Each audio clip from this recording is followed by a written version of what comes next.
अब जब ये दोनों अपने प्रेमी को खेत में बुला लेती हैं तो वो वहाँ पे चला जाता है। जब वो वहाँ पर पहुँच जाता है तो दोनों उसे पकड़ती हैं और उसे पीट पीट करके ख़त्म कर देती हैं। अब ये कहानी क्या है, कैसी है, आप दोस्तों पूरी सुनना तो फिर आपको पूरा पता चलेगा। जी हाँ दोस्तों, राधे राधे, आदाब, सत श्री अकाल, नमस्कार। आप सब लोगों का मेरे यूट्यूब चैनल पे बहुत ज़्यादा हार्दिक अभिनंदन है। आप सब लोग कैसे हो? आई होप दोस्तों आप सब लोग बहुत अच्छे से होंगे। और बता दें कि हमारे यूट्यूब चैनल का नाम है डेली न्यू क्राइम स्टोरीज़, जहाँ पे सच्ची घटनाएं, सच्ची कहानी आपको सुनने के लिए मिलती हैं। तो दोस्तों आज की सच्ची घटना जो है वो है उत्तर प्रदेश से। हाँ, आपने बिल्कुल सही सुना, उत्तर प्रदेश के अंबेडकर नगर की जो है वो ये सच्ची घटना है जो मैं आपको सुनाने के लिए जा रही हूँ। अंबेडकर के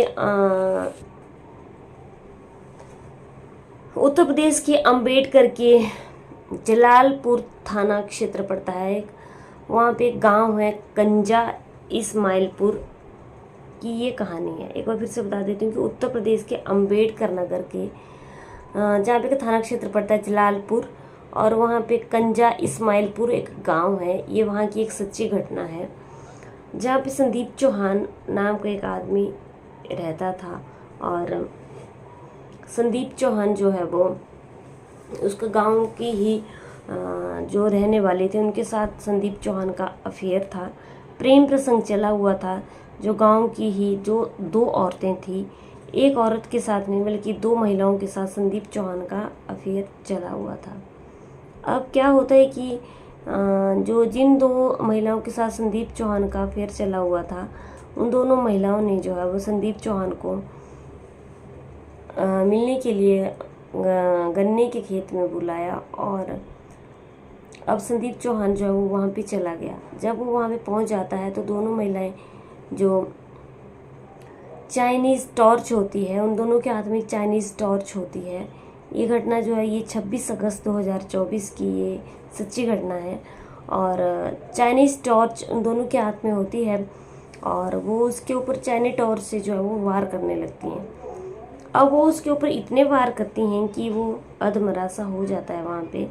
लेकिन जो अधमरा हो जाता है तो उनको पता चल जाता है कि वो अधमरा हो गया है। दोनों आपस में मिलकर ये सारे काम कर रही होती हैं। और जब वो अधमरा हो जाता है तो वो उसे और मारती हैं चाइनीज़ टॉर्च से, खूब इतना मारती हैं कि वो वहाँ पे ही जो अपने प्राण त्याग देता है। और अब ये दोनों बहुत ज़्यादा खुश होती हैं और वहाँ से चली जाती हैं। जब ये वहाँ से चली जाती हैं तो आते जाते जो लोग हैं वो वहाँ पे देखते हैं और पुलिस को सूचित करते हैं। और गांव के ही लोग बता देते हैं कि जो उनका जो कत्ल किया हुआ है, उसको जो मारा है वो उनकी जो जिनके साथ इनका अफेयर था उन्होंने ही जो है वो उसको ख़त्म कर डाला है। अब पुलिस क्या करती है कि पुलिस वहाँ पे आती है, पुलिस उसकी डेड बॉडी को उठा लेती है। जैसे ही पुलिस उसकी डेड बॉडी को उठा लेती है और वो वहाँ से ले जाती पोस्टमार्टम के लिए, तो जो गांव के लोग होते हैं वो लोग ही उसको बता देते हैं गांव के कि पुलिस को कि उसकी जो हत्या हुई है वो उसकी जो प्रेमिकाएं हैं उन दोनों ने की है। अब पुलिस जो है वो सीसीटीवी फुटेज वहाँ से निकालती है, तो सीसीटीवी फुटेज में जो है वो सारी वारदात वहाँ पे दिखाई देती है। अब पुलिस क्या करती है कि पुलिस जो है वो दोनों महिलाओं को पकड़ लेती है और उनसे उनके बयान लेती है। जब पुलिस इन दोनों महिलाओं को पकड़ लेती है और उनके बयान लिए जाते हैं तो दोनों महिलाएं जो है वो अपना अपराध कबूल कर लेती हैं और सीधी सीधी पुलिस को बता देती हैं कि जो कुछ भी हुआ है वो उन दोनों ने ही आखिर में किया हुआ है और उन दोनों का इसमें जो हाथ है। और करने का जो है वो मुख्य कारण ये था कि संदीप चौहान जो है वो उनको काफ़ी परेशान कर रहा था और वो संदीप चौहान काफ़ी परेशान करता था। और परेशान होने की वजह से जो है वो दोनों काफ़ी टाइम से प्लानिंग कर रही थी उसको ख़त्म करने की। तो उन्होंने उस प्लानिंग के ज़रिए काम किया और विशाल और उसके बाद उन्होंने जो है वो ये योजना बनाई कि क्यों ना उसको खेत में बुलाया जाए और उसका वहीं पे ख़त्म कर दिया जाए। तो इन दोनों ने पुलिस को बताया कि ये संदीप चौहान जो है वो इनको काफ़ी परेशान करता था और ब्लैकमेल कर रहा था काफ़ी टाइम से, जिससे दोनों महिलाएं जो थी वो बहुत ज़्यादा परेशान थी। अब दोनों महिलाओं ने जो है वो ये आपस में ये कहानी बनाई कि क्यों ना उसको अपने रास्ते से हटा लिया जाए।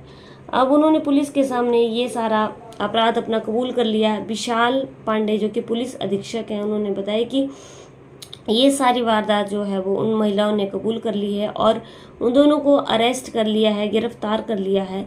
लेकिन दोस्तों कहानी जो है वो ख़त्म हो जाती है और कहानी से हमें सीख क्या मिलती है? सबसे बड़ी बात तो ये है कि हर कहानी से हमें कोई ना कोई सीख मिलती है।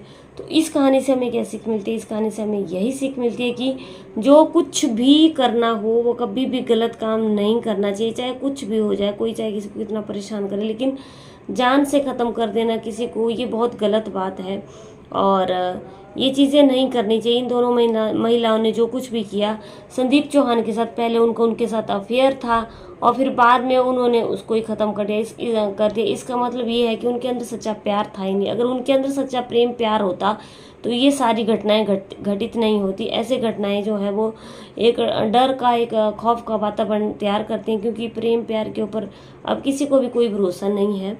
और अगर इन लोग तीनों का आपस में सच्चा प्रेम होता तो वो संदीप चौहान को ख़त्म नहीं करती और अपने रास्ते से नहीं हटाती। और आज की कहानी से दोस्तों हमें क्या सीख मिलती है? आज की कहानी से हमें यही सीख मिलती है कि किसी के ऊपर जो भी है, कोई भरोसा करना आज की दुनिया में बहुत ही मुश्किल हो गया है। और आज की दुनिया में कोई भी किसी से सच्चा प्रेम प्यार करने के लिए नहीं रह गया है। बहुत कम लोग हैं जो कि वो एक दूसरे से बहुत सच्चा प्यार करते हैं, क्योंकि दोस्तों आए दिन ऐसी कहानियाँ सुनने के लिए मिलती हैं कि इंसान के पैरों तले जो है वो ज़मीन खिसक के रह जाती है। कि कभी ऐसा दुनिया में हो सकता है जो किसी कभी नहीं सुने हुए हैं, वो किससे सुनने के लिए सामने आ जाते हैं, ऐसी कहानियाँ सामने सुनने के लिए आ जाती हैं। तो फिलहाल संदीप चौहान के साथ जो हुआ बहुत गलत हुआ और किसी को भी गलत अपराधों की दुनिया में कदम नहीं रखना चाहिए। मैं हर अपनी कहानी के लास्ट में यही बोलती हूँ कि अपराध की दुनिया में कदम रखोगे और दलदल आपको अपनी तरफ खींचेगा और आप उसमें फंसते जाओगे और उसमें आप एक अपराध के जरिए अपराधों पे अपराध करने लग जाओगे। इसलिए दोस्तों खुद को अपराधों से दूर रखो और कुछ भी बातें हो आपस में बात करके, उनका सलाह मशवरा करके जो है वो ख़त्म हो जाती है। लेकिन मारना मर जाना ही सारी चीज़ों का सलूशन नहीं होता है। अब क्या है, अभी दोनों अरेस्ट होकर के जेल में बैठी हुई हैं और जो उनका संदीप चौहान था वो तो दुनिया छोड़ करके चला ही गया। तो उम्मीद करती हूँ आप लोगों को हमारी कहानी अच्छी लगे लाइक शेयर कमेंट जरूर करना। चैनल पर पहली बार आए हो तो चैनल को दोस्तों सब्सक्राइब जरूर कर लेना, ताकि आपके पास मेरी हर वीडियो की नोटिफिकेशन मिल सके। अगर कहानी में दोस्तों हमसे कोई गलती हुई होगी तो आप हमें माफ़ कर देना, अपनी बहन या अपनी दोस्त या अपनी बेटी समझ करके। मेरा ये कहानी सुनाने का उद्देश्य सिर्फ यही है कि सतर्क रहें, जागरूक रहें। और चलिए कल की कहानी में फिर से मिलते हैं, तब तक बने रहिए मेरे चैनल पे। जय भारत।